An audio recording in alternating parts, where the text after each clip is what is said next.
Hi hello నమస్తే welcome back to our YouTube channel Shivamrut moral stories. ఒకప్పుడు ఒక అందమైన అడవి.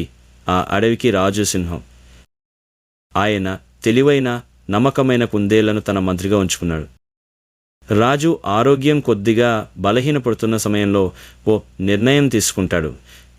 కానీ ఆ నిర్ణయం తలకిందులవుతుందా?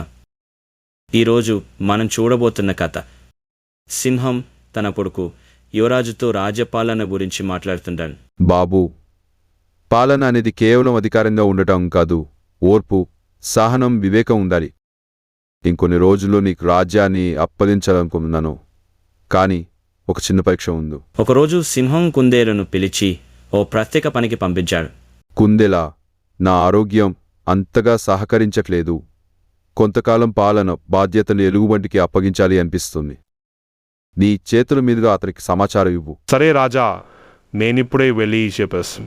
కుందేలు ఎలుగుబంటి గుహలోకి వెళ్ళింది. ఎలుగుబంటి నిద్ర లేచి ఆశ్చర్యంతో ఎదుర్కొన్నాను. కుందేలు, అరే ఇదేమిటి అప్రతితంగా రావడం?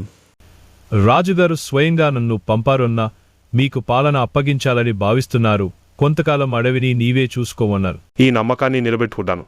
రాజుగారికి నా వందం చెప్పు. ఈ సంభాషణను గుహ బయట దాగి విన్ననాక తప్పుడు అర్థం వేసుకుంది. కుందేలు తన ప్రస్తుత హోదా వదిలేసి ఎలుగుబంటిని రాజుగా చేయాలన్నాడా? ఇది యువరాజుకు చెప్పాలి. మంచి కళ మొదలవుతుంది.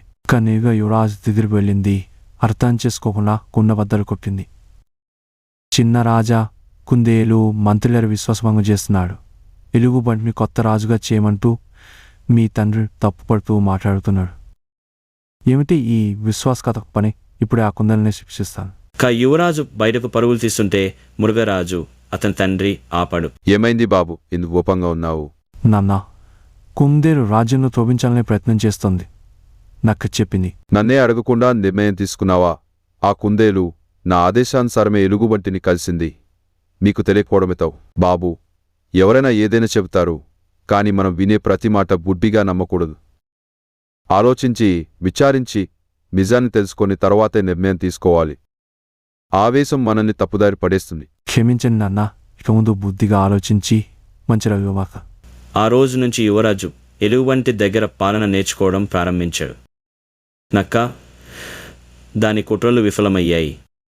ఈ కథ మనకు ఒక గొప్ప పాఠం చెబుతుంది. మోరల్, ఎవరైనా చెప్పిందా అని గుడ్డిగా నమ్మకండి. ఆవేశంలో తీసుకున్న నిర్ణయం పశ్చాత్తాపానికి దారితీస్తుంది. ఇలాంటి ఇంకా కావాలా? అప్పుడు మా ఛానల్ను సబ్స్క్రైబ్ చేయండి.